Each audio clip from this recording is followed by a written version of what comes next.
রমজানে রোজা রেখে মিথ্যা বলা, মিথ্যা আচরণ, নাফরমানি আচরণ ছাড়তে পারে নাই, খোদার কসম নবীজি বলছে ওই নাফরমান খাদ্য এবং পানীয় থেকে উপাস থাকার কোনো প্রয়োজন আল্লাহর নাই। যা বেটা তুই, আল্লাহ বলেন মিথ্যাই যেহেতু ছাড়লি না, মোবাইলের নারী যেহেতু ছাড়তে পারলি না, সুদখোর তুই সুদে যেহেতু ছাড়লি না, বেপর্দা নারী, বেহায়া নারী তুই যেহেতু পর্দাই করতে পারলি না, তো আর উপাস থাকার দরকার নেই, ভাতে খা, সকালের নাস্তাও কর, দুপুরের খাবারও খা, লাগবে না, তোর রোজা দিয়ে আমি করব। ফালাইসা লিল্লাহি হাজাতুন, সরাসরি হাদিস, আল্লাহর কোনো প্রয়োজন নাই। আল্লাহ কি অভাবের কারণে যে আমার ভাতের শর্ট পড়ে গেছে এই জন্য এক মাস আমার খাবারের শর্ট, এই জন্য আল্লাহ তাআলা খানা কমাই দিছে?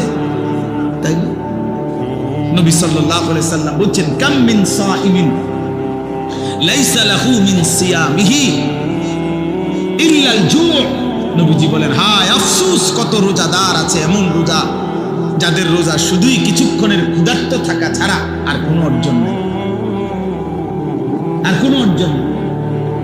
আগের মতোই সুদ খাচ্ছে, ঘুষ খাইতেছে, মিথ্যা বলতেছে, টেলিভিশন দেখতেছে, নাটক সিনেমা দেখতেছে, মোবাইলের অশ্লীল ছবি দেখতেছে, মহিলা বাজারে বাজারে বেপর্দা ঘুরতেছে, জুতা কিনে, শাড়ি কিনে, গহনা কিনে, থ্রি পিস কিনে, এমনি করে রোজা রাখছে। কীর্তন রোজা রাখছেন আপনি বাতে না খাইবেন,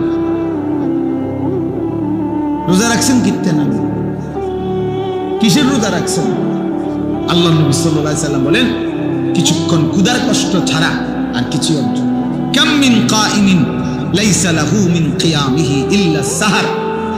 নবী সাল্লাল্লাহু আলাইহি সাল্লাম বলেন কত ব্যক্তি আছে যারা তারাবি পড়ে, তাহাজ্জুদ পড়ে রাত্রিবেলা, কিন্তু যথাযথ নিয়মে সুন্নত তরিকায় না পড়ার কারণে, প্রকৃত শুদ্ধতার সাথে বিশুদ্ধতার সাথে আদায় না করার কারণে, আল্লাহ তাআলার মহব্বতের সাথে আদায় না করার কারণে শুধু রাত্রি জাগা ছাড়া আর কিছুই অর্জন, আর কিছুই অর্জন।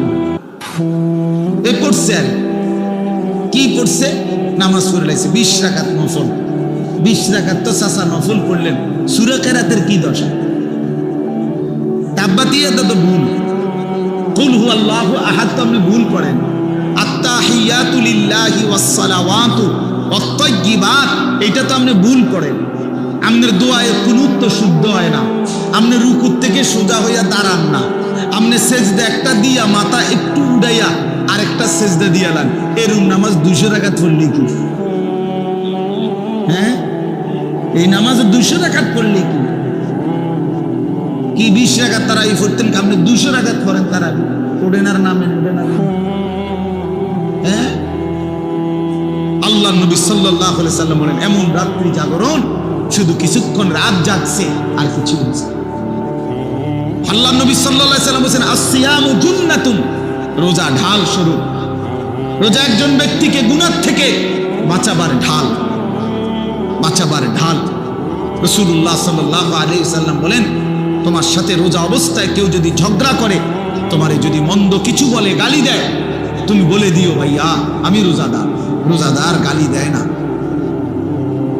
রোজাদার ঝগড়া করে না ভাইয়া, রোজাদার নাফরমানি করে না। ফালিয়াকুল ইন্নী ইমরুউন সাইম, নবীজি বলেন বলে দিও তুমি ভাইয়া আপনি আমার আরো অনেক কিছু বলতে পারেন, আমি রোজাদার, আমি রোজাদার।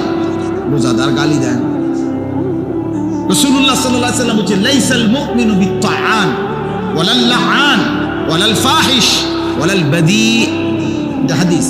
নবীজি বলেন মুমিন খোটা দানকারী হয় না, খাবাইয়া 10 টাকা খাবাইয়া আবার এক সপ্তাহ পরে বেটা এদিনও তো তোরে 10 টাকা খাবাইলাম, বেটা এতে না খাওয়ানি ভালো ছিল। তো আল্লাহ নবী সাল্লাল্লাহু আলাইহি সাল্লাম বলেন মুমিন খোটা দেয় না, অনুগ্রহ করে কি দেয় না, খোটা দেয় না। ওয়ালাল লাআন, মুমিন কাউকে লানত দেয় না। ওয়ালাল ফাহিশ, মুমিন অশ্লীল কথা বলে না। ওয়ালাল বাদী, মুমিন নোংরা চরিত্রের হয় না। হাদিস আল্লাহ রাসূল সাল্লাল্লাহু আলাইহি ওয়াসাল্লাম, নবী সাল্লাল্লাহু আলাইহি ওয়াসাল্লাম বলেন ইন্নী লাম উবআস লাআনান ওয়ালা গাদিবান, আমি রাসূল অভিশাপ দিতে আসি নাই, আমি শুধু রাগ করতে আসি নাই। ইন্নামা বুইসতু রাহমাতান, আমি রহমত হয়ে এসেছি, মানবতার কল্যাণের জন্য এসেছি। আল্লাহর নবী বলছেন ভাইয়া ওয়া ইন্নী আখিযুন বিহুজাজিকুম। নবীজি বলছেন আমি চেয়েছি, আমার 23 বছর আমি এই পরিমাণ মেহনত করেছি, আমার দিলের ইচ্ছা ছিল আমার এক এক উম্মতকে কোমরে ধরে ধরে, কোমরে পেঁচাইয়া, কোমরে জড়াইয়া ধরে ধরে আমার একটা একটা উম্মতকে জাহান্নামের আগুন থেকে বাঁচাইতে চেয়েছি। আমি সেই ফিকির নিয়া, মেহনত নিয়া, সেই কষ্ট নিয়া আমি রসুল মানুষের দ্বারে দ্বারে, দুয়ারে দুয়ারে ঘুরেছি। কেউ যদি, এদিকে হাতটা দেন, কেউ যদি হাত ধরে, ভাই আমি তোমাকে ওই আগুনে পড়তে দিব না, সে হয়তো রাগ করে ঝটকা দিয়া হাত সরায় বলছে সরেন মিয়া, আমি যাবো ইহানে নিয়ে, আপনি কি? আমি তার পিঠে হাত দিলাম, ভাই যাইও না তুমি, ওইটা বরবাদি তোমার। সে হয়তো পিঠের হাত ফেলে দিছে, যা মিয়া সরো, আমার বাধা দিবা না, আমি যাবই। কিন্তু যে দরদি হয়, যার কলিজার মধ্যে বাঁচাবার ফিকির, যা আমি তারে যেভাবে হোক এই নাফরমানির রাস্তায় যাইতে দেব না,